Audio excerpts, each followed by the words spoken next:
নমস্কার, দিনবার্তায় আপনাদের স্বাগত। এই মুহূর্তে বিশেষ নিবেদন নিয়ে আমি জয়দীপ।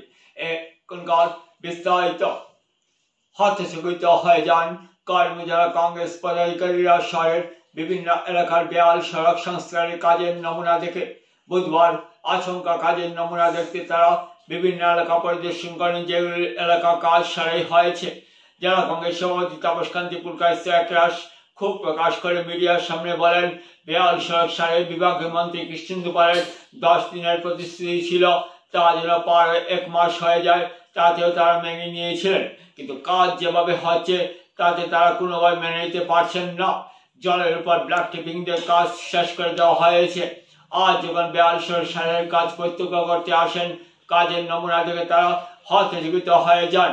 ব্ল্যাক টিপিং হাতের মধ্যে লেগে যায়। এত নিম্নমানের কাজ তাতে কোনোভাবে মেনে নিতে পারছেন না।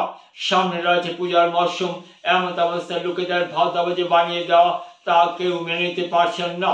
নিম্নমানের কাজ নিয়ে কংগ্রেস বৃহৎ আন্দোলনের প্রতি নামবেন বলে স্পষ্টভাবে ব্যক্ত করেন। স্লোগানে সরগরম করে দেন তারা। গতকাল রাত্রে ব্যাক টেপিং করছে, এই যে ফালতি মারলে এই দেখেন,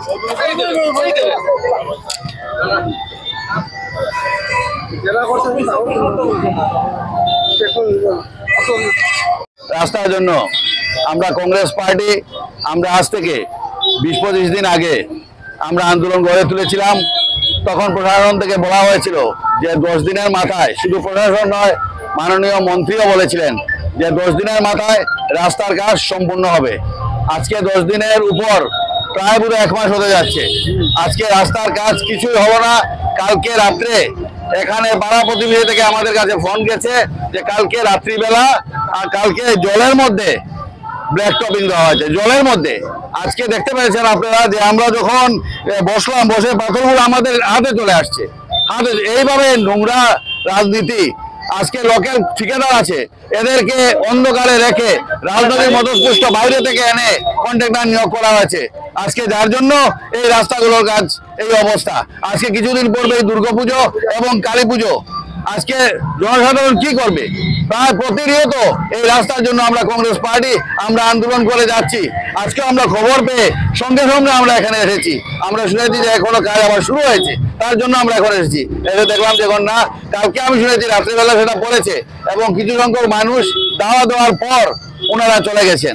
এইভাবে যদি কাজ চলতে থাকে, দুর্নীতির কাজ চলতে থাকে, তাহলে আমরা কংগ্রেসের আন্দোলন আমরা চালিয়ে যাব এবং প্রশাসনকে আমরা সতর্ক করে দিতে চাই, যদি কাজ হয় তো ভালো কাজ হতে হবে, যদি বাজে কাজ হয় কংগ্রেসের আন্দোলন চলবে এবং কংগ্রেস জায়গায় আসবে এবং রাস্তায় বসবে কংগ্রেস। আমার তো মনে হচ্ছে এখন যে অবস্থা দেখছি যে ঠিকই টাকা আত্মসাৎ করা হচ্ছে, তাহলে কেন জলের উপর ব্রেক টেপিং ছাড়া হবে? কেন হবে? আজকে আপনারা দেখেছেন যে আমরা যখন নিচে দৌড়লাম তখন পুরো পিচ, পুরো পাথরগুলো আমাদের হাতের মুঠোয় চলে আসে। এখানে আপনাদের সম্মুখে দেখেন, এখানে ওইভাবে ডিপার্টমেন্টের গাফিলতি, রাজনৈতিক মতো পুষ্ট হয়ে গেছে ডিপার্টমেন্ট গুলো। তো কি করবে? এইভাবে তো করবে। ওরা জনসাধারণকে জনসাধারণ ভাবছেন না, কর্মীদের মানুষকে মানুষ ভাবছেন না। তাদের এত অহংকার হয়েছে যে আমরা যেমন খুশি করবো তেমনি আমাদের চলবে, সবাই আমাদেরকেই ভোট দেবে, আমাদেরকেই করবে। কংগ্রেস তো আন্দোলন চালিয়ে যাচ্ছে, আরো আন্দোলন চালিয়ে যাবে। আজকেও যাচ্ছে, পরবর্তীতে যাবে, যতদিন না পর্যন্ত রাস্তার কাজ ভালো হবে তখন কংগ্রেস আন্দোলন চালিয়ে যাবে। সেটা আমি বললাম।